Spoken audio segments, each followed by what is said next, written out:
1697, a dark and unjust trial is afoot. The actions of a girl and the superstitions of a town will cost the lives of 7 people. Their crime? Witchcraft. But this isn't Salem, this is Scotland, and what will be the last witch trial in Western Europe, the Paisley Witches.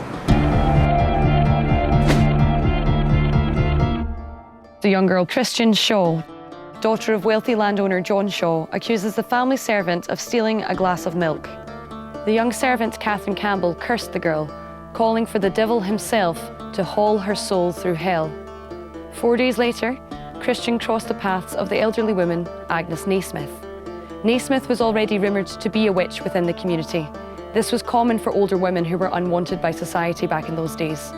The girl began to present frightening symptoms after her encounter with Naismith. Violent fits, much like the girls of Salem. After 2 months, her parents became gravely concerned and called for the skilled physician Matthew Brisbane, who of course could find no earthly reason for the girl's afflictions. The girl appeared to recover after the visit, but 8 days later, the symptoms returned with a vengeance. Now when Brisbane saw the child, she was convulsing. At times, the young girl pled with the now invisible servants for mercy and forgiveness. Members of her family saw her pull feathers, coal, and even balls of her own hair from her mouth. To some, this was evidence that she was indeed under an evil curse. When the doctor could offer no natural explanation for the girl's condition, the family took her to the local minister, who concluded that she was possessed by witchcraft. Weekly fasts and sermons warning of the dangers of witchcrafts were held at the church. Meanwhile, John Shaw used his influence to ensure that any witches identified by his ailing daughter were arrested. At first, Christian only accused Catherine and Agnes Naismith, but before long, the child had found all 35 of her tormentors. Under pressure from the church elders, the Scottish Privy Council set up an investigation in 1697, with Lord Blantyre as judge and chair. These investigations were a precursor to see who would face trial. Often a healthy bribe or indentering one's service to a council member's land or household would save someone from that ordeal. By the end of the investigations, 7 people stood trial. Dr. Brisbane spoke at the trial, stating he could find no reason for the girl's troubles. A local minister, James Hutchison, then gave a sermon to the jury.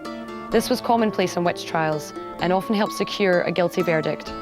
He told the jury that to pardon any of the accused was to be an accessory to all the blasphemies, apostasies, murders and seductions these enemies of heaven would carry out. And with that, the Paisley Witches' fates were sealed. The executions took place here in Gallow Green on June 10th, 1697. John and James Lindsay, aged just 11 and 14, were said to hold hands at the time.